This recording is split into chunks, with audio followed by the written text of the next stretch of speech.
Hello， 各位小朋友，今日要講嘅故事係屈原與粽子，係一個端午節嘅故事嚟㗎。我哋一齊嚟睇下粽同屈原究竟有咩關係呢？從前有一個國家叫做楚國，嗰度山清水秀，風景好靚㗎。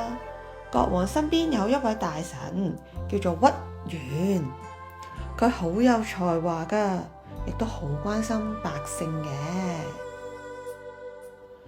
屈原每一日都好努力工作㗎喎，諗咗好多幫助國家、照顧百姓嘅好方法。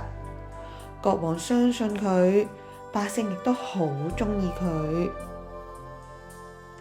但係有幾個壞嘅大臣就好妒忌佢喎，佢偷偷地同國王講啦：大王，屈原唔聽你話㗎，佢喺度呃你㗎咋。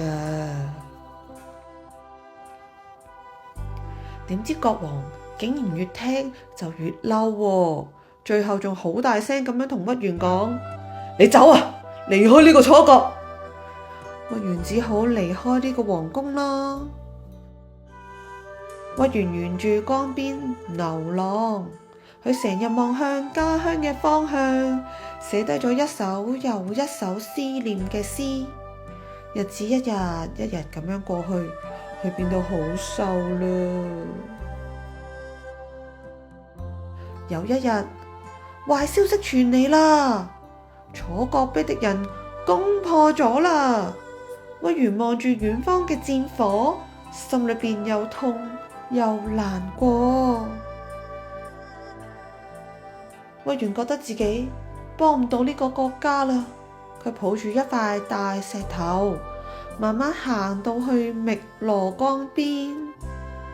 唔好啦，大鑊啦！唔好啦，唔好啦！屈原大人跌咗落水啦！百姓一聽到消息，即刻就划住個小船呢，趕去汨羅江咯。大家一邊划船，一邊敲鼓，咚咚咚咚。啲魚快啲走開啊！唔好啊，唔好啊，唔好過嚟搵屈原啊！有人就話啦：我將啲米飯用啲葉包起嚟，掉落個缸裏邊，啲魚食飽咗啦，就唔會傷害屈大人啦。於是大家呢就開始包粽，然後掉落去個水裏邊咯。雖然到最後都係冇揾到屈原啊，但係大家呢一直都記住佢。呢一日就係農曆嘅5月初5啦。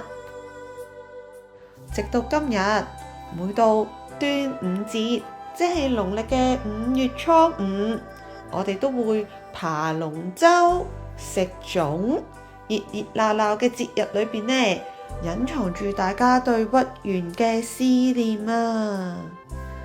大家知道粽同屈原究竟有咩關係啦？呢個節日記得同媽咪講要一齊睇爬龍舟同埋食粽應節啦！拜拜！好消息啊！繪本嘅實體書已經喺 Amazon 有售啦，相關嘅連結會放喺簡介欄嘅。如果有興趣，記得去望下啦。拜拜！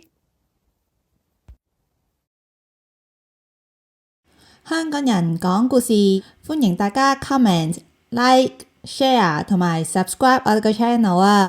記得撳埋下面個鐘仔，咁就會提你我哋有新片出㗎啦。